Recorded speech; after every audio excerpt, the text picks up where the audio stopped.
মাইলে কাফের সোয়ে কাফের মিশাওয়াত। কথা ঠিক না বেটি?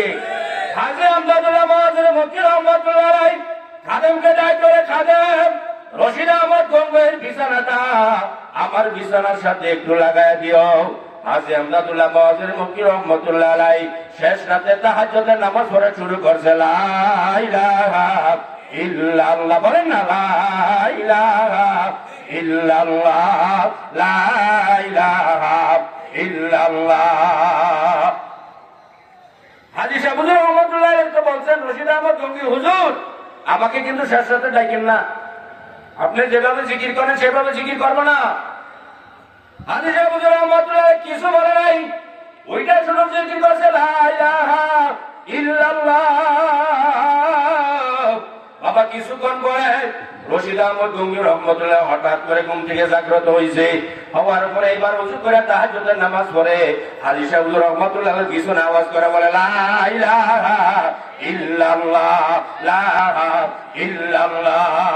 এবার হাজী শাহুজুর ডাক দিয়ে বলে, রশিদ তোমাকে কে জিকির করতে বলছে?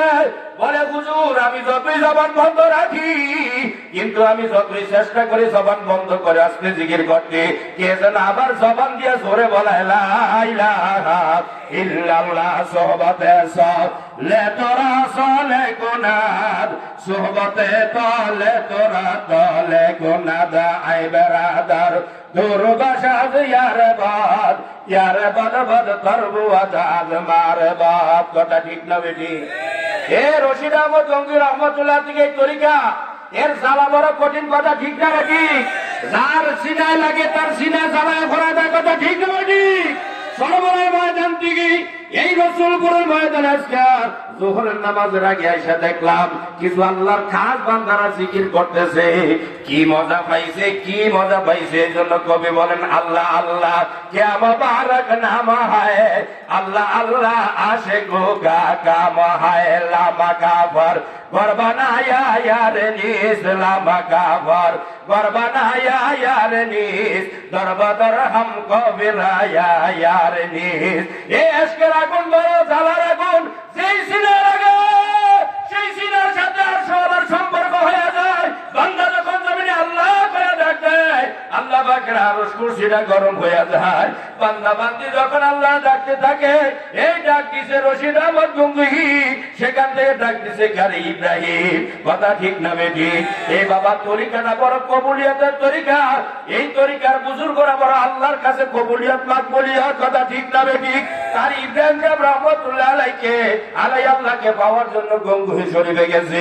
এক সময় যাওয়ার পরে 8 দিনের মধ্যমে খেলাফত পাইছে। 8 দিনের মাথায় কারি ইব্রাহিম রহমতুল্লাহ আলাই বাবা শেষ রাতে জিকির করতে করতে রশিদ আহমদ গঙ্গোহী রহমতুল্লাহ আলাইহির কামরার কাছে চলে গেছে। আর রশিদ আহমদ গঙ্গোহী রহমতুল্লাহ শেষ রাতে আমার মাওলানা এমন ভাবে ডাকতো, ডাকতে ডাকতে ডাকতে ডাকতে 360টা জোড়া খইয়া শুধু আল্লাহর ডাকা শুরু করেছে। কারি ইব্রাহিম রহমতুল্লাহ আলাইহি ওয়াক্ত হালতে রশিদ আহমদ গঙ্গির খানকার সামনে যখন গেল, তাস করিয়া দরজাটা খুলিয়ে গেছে। বাবা খোলার পরে ছায়া দেখতেছি আল্লাহু আকবার। রশিদ আহমদ গঙ্গোহী রহমতুল্লাহ আলাইহি বাবা 360টা জোড়া খুলিয়া বিভিন্ন জায়গায় জিকির করে লা ইলাহা ইল্লাল্লাহ, বলেন না লা ইলাহা ইল্লাল্লাহ, লা ইলাহা বাবা আল্লাহু আকবার। বাবা কারি ইব্রাহিম রহমতুল্লাহ আলাইহি দরজা থেকে দৌড় দিয়া মসজিদে আসে এলান করার জন্য। বলবে আমার শায়েখ ও মুর্শিদ নাই। বাবা এই কথা এলান করার জন্য মসজিদে আসে। আর কারি ইব্রাহিম রহমতুল্লাহ মসজিদে যাওয়ার পরই তাকায় থেকে সর্বপ্রথম কার আল্লাহু আকবার রশিদ আহমদ গঙ্গি রহমতুল্লাহ আলাইহি মসজিদের ভিতরে বসা। জোরে কোন সুবহানাল্লাহ। আল্লাহ আল্লাহ কেসা শিরি নাম হায়, আল্লাহ আল্লাহ আশিকো কা কাম হায়। কথা ঠিক না বেটি? আজকের আগুন বড় আগুন। এ বাবা যে আগুন সিনার ভিতরে লাগে, এই আগুন দুনিয়ার পানি দ্বারা নিবানো সম্ভব না। কথা ঠিক না বেটি? বাবা সেই আগুন লাগায় শুয়ে রয়েছে রসুলপুর রহমতুল্লাহ আলাইহি। এখান থেকে কুদরতের খেলা চলে। কথা ঠিক না বেটি? বাবা এখান থেকে আল্লাহ সিনার ভিতরে আল্লাহর মুহাব্বত তৈরি হয়। এমন আজকের আগুন ধরে আল্লাহু আকবার। তারা যখন আল্লাহর ডাকতে থাকে, শুধু আমার মাওলার দেখে বাবা মাওলা ছাড়া কিছু দেখে না, কথা ঠিক না বেটি? এই জন্য কবি বলেন যুদ্ধে তার দেখতা হো ভাই तू ही तो है तू ही तो हर फूल में रंग में तू है जिधर देखता हूँ भाई तू ही तो है तू ही तो কথা ঠিক না বেটি? বাবা যারা মাওলারে পাওয়ার জন্য আসছে এই রসুলপুরের দরবার থেকে মাওলার লয়ে বাড়ি যাবে, কথা ঠিক না বেটি? এ বাবা অন্তরে মহব্বত তৈরি করো, আল্লাহ ওয়ালাদের মহব্বত অন্তরে তৈরি করো। বাবা খালি দেলে আসো, এই জন্য আমি জায়াতে কারিমা তেলাওয়াত করেছি। আমার আল্লাহ পাক রব্বুল আলামিন এই সূরার ভিতরে 7টা কসম খাইছে। 7টা কসম খাওয়ার পরে বলে কদ আফলাহা মান যাক্কাহা। এই যারা বহুত কষ্ট করে আসছো বাবা, যারা বাড়িঘর ভালো ব্যবসা বাণিজ্য তুই আসছো বাবা, এই ময়দানটা বড় দামি ময়দান, এই জায়গাটা বড় দামি জায়গা। এখানে রসুলপুর রহমাতুল্লাহ যখন বয়ান করতেন, আমার মনে হয় জাহান্নামের বয়ান করলে মনে হয় জাহান্নাম উম্মতদেরকে দেখাইতো, কথা ঠিক না বেটি? এ বাবা আল্লাহর কুদরত শুয়ে রইছে, মাওলারে ডাকতে ডাকতে কবরে গেছে। তোমার আমারও কবরে যাওয়া লাগবে, তবে কবরে কি সম্বল লইয়া যাইবা? এই জন্য বাবা কলবটারে পরিষ্কার বানাও। কলব পরিষ্কার না করিয়া বাবা কবরে গেলে উপায় নাই, কথা ঠিক না বেটি? বাবা যারা কলব বানাইছে, কলবকে ঠিক করছে, দুনিয়া তো দামি হয়ে গেছে, কবরের জগৎ দামি হয়ে গেছে।